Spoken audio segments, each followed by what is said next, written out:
Hello everyone and welcome back to not another travel with me, Damien, and I just want to start off with a bit of background as to what happened between my last video and this video.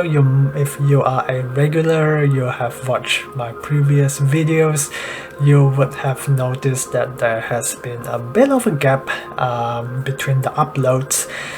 When I got back to Auckland, I've been suffering quite some major medical issues from my car accident last year. It's been a bit tough and I have been trying to get to see the specialist. So I'm currently on medications right now and it seems to be stabilizing, and I am hoping that it will stay that way for the foreseeable future. We'll see how it goes for the next couple of months, but I have been feeling pretty good for the past 2 weeks, and I thought why not get back into editing the videos that I haven't finished editing. And yeah, we are back in the game, ready to pump out more videos, so I hope that you are going to enjoy this upcoming video. I've also come up with kind of a new format, so just give me some feedback as to how you like it. I think it's a bit more professional, a little bit more organized. Let me know if you like where this is going and whether I should keep it this way. Or if there are any kind of suggestions or changes you would like me to make, I am open to it as well. So put them all in the comments below. But let's get started with the video. My name is Damien. I was born on the eastern part of Malaysia, known as the Borneo. I moved to Melbourne, Australia when I was 15, and then I moved to Auckland, New Zealand when I was 19, where I've been calling home for the past 8 years. Travel and aviation has always been a big part of my life, and being so fortunate to be able to train to become a professional pilot and also be able to venture solo and travel around the world exploring has been such a privilege. In 2019, before COVID hit, I've managed to visit some of the most amazing cities that I've dreamt for my whole life. 2022 is a new beginning for me, and I also wanted to share some of my travel journey and experiences as I discover more of the world. If you haven't already subscribed, press the button right now so that you won't miss out on more content that will be coming in the future. Thank you so much in advance for watching and for subscribing. Now stop rambling and let's get back to the video. My time in Vietnam is ending after spending 1 month traveling around the country and also being able to try out their domestic product, which you can check out on a separate video link in the description below. Today I'm going to try out their international long-haul economy product. You are joining me from Hanoi International Airport, where I'll be flying all the way to Melbourne, Australia. Flight time of 9.5 hours on their flagship Boeing 787 Dreamliner with a 2-class configuration. They do not have a widely published seat map, so it is quite difficult to work out what seats are the best for the aircraft, which I'll talk a little bit about later. Hanoi Airport was still eerily quiet. Most of the shops were closed and one of the Vietnamese restaurants were open, but they didn't have the food I wanted, so I ended up in Burger King. They do have third-party lounges and I went in for a peek, but the food wasn't that great either. If you haven't flown out of Vietnam before, you should know that they are very notorious with people carrying water bottles. They'll throw it out even if you have bought them on the airside prior to boarding, so don't bother spending your money buying water bottles and polluting the earth, because they will throw it out and they'll dig it out from your carry-on luggage. I'm not sure if this is a carrier specific or it's a CAA law in Vietnam, but they have searched me twice, once on the regular security line and once before boarding. So that is something to consider when you are traveling around Vietnam. That is something very new to me, so I just want to pass it along just in case you don't know that this is a thing. Upon boarding, I was feeling this bare minimum energy from the crew. They were friendly, they were present, they were standing there, but it seems like the soul is not there. It's very lacking kind of the service oriented, the energy that you can feel from the crew if they are actually really present and really enjoy their job, which I'm not really getting from this crew. When I checked in, I didn't pay for a seat selection, but I did request a window seat towards the back of the aircraft. But when I got to my seat, what I got was it was a middle cabin in the last row, which is basically right next to the lavatories, and surprise surprise, it's a windowless window seat. I have no idea whether I should cry or laugh about this, because it's so bizarre that I asked for a window seat, they gave me a windowless seat. I asked for the back of the aircraft, they gave me the middle, and it's basically right next to the toilets and it stinks for the entire flight. But the trade-off of that is I have the whole row to myself, even well the aircraft is kind of half full, so if you go towards the back there are several rows that are basically empty anyway. So I could have gotten some better seats, but yeah, I got what I got, and I guess I had to just make good use of it. We boarded the aircraft on time and waited for the remaining passengers to board. My initial impression of the HUD product is that it has a clean, slick, modern look. The IFE screens is big, clear. Tray table has a new design that I have not seen before. There's a good number of storage pockets, with the main one storing bigger items and a smaller one to store smaller items.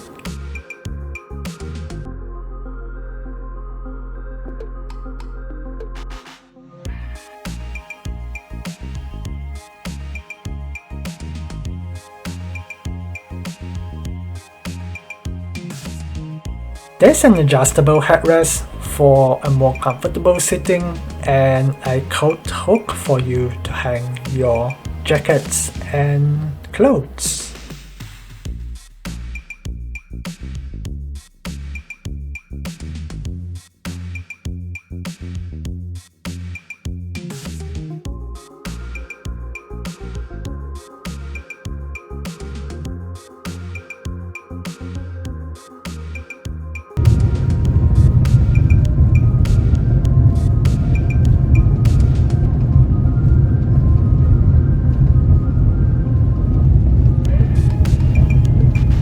After 15 minutes of delay without any kind of announcement, we pushed back and taxied to the runway. There was no gate-to-gate entertainment, the IFE system was locked until headsets were given out during the climb, and they unlocked the system and we were able to browse the movies.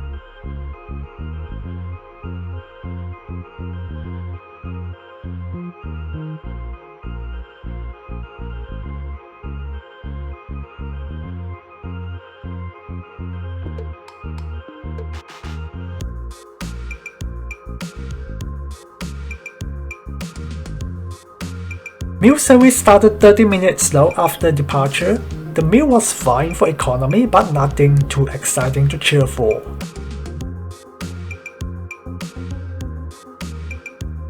After the meal service, I would have assumed that the lights would be off so that people can actually go to sleep, since it was quite late in Australian time, but that was not the case at all. They left the lights on for the entire night, and even though I had the full row to myself, the lack of pillows and the bumps in between each seat made it quite uncomfortable to sleep in. I didn't get much sleep for the flight and ended up spending the rest of the flight watching movies and do a little bit of work. There wasn't many options when it comes to the IFE offering, and the TV series are just random episodes of a season, so it's kind of pointless apart from time killing. When it comes to the music department, I would say that it is quite lacking. A majority of the music selections are Vietnamese music, only about a handful of them are Western music. So when it comes to this department, I would say that they will have to up their game to provide a bit more selections of Western music, and well, I mean, they do have quite a couple of Vietnamese music, but overall I think they can definitely increase the selection in this department. The toilet was a little bit messy when I went in prior to our descent. It wasn't dirty or filthy by any means, but definitely could use a little bit of tidying up. But given that it is also a peak time for passengers to be using the loo before the arrival, I can't really complain. 3 hours prior to landing, we got served the second meal, which is the breakfast, and I think it's a little bit over the top since most carriers will be doing it maybe at most 2 hours prior to landing. There's really no good reason to wake people up so early, even if they switch off the lights in between. We ended up with 90 minutes of spare time to do absolutely nothing, and the crew took their sweet time to collect the trays, which ended up with other passengers using my empty seats on my aisle as a dumping ground, and it's really annoying, so they really need to fix that. The crew overall was fine, but didn't show any enthusiasm or much interaction with the passengers. The food was okay, but nothing much that is memorable. The IFE system was pretty meh, and the Wi-Fi is non-existent, so you have to either download your own stuff before boarding or just watch random episodes of a TV series or some random movies that they have loaded on the aircraft. But in terms of comfort, it is okay. I think they can definitely do a little bit more in that area, such as providing a pillow, which definitely would enhance a little bit more when it comes to the economy experience. But when it comes to pricing, I bought this fare for just $215 and it includes a 45 kilo checked luggage, and that is unheard of. That is dirt cheap for this particular flight. If you look at other airlines, it would easily be double the price, and for maybe 23 kilos of checked luggage. But given that this is a new airline, they are putting their fare down to attract customers so that they can try out the new product. But when they do increase their price in the future, this would definitely put them on the bottom of the list very quickly, unless they start ironing out the operations on the ground, changing the procedures in the air,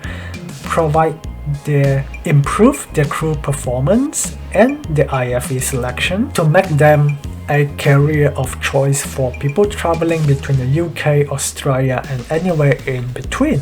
I'll be interested to continue flying with Bamboo as long as they are able to keep their fares down with what they are currently able to offer, and definitely I'll try to be more prepared next time by bringing some eye shades and earplugs, since it was a very rough flight.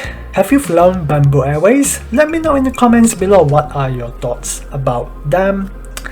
And you can check out my rest of the review of this flight on my blog, notanothertravel.com, where I have posted some images and other stuff that I have not talked about here on the video.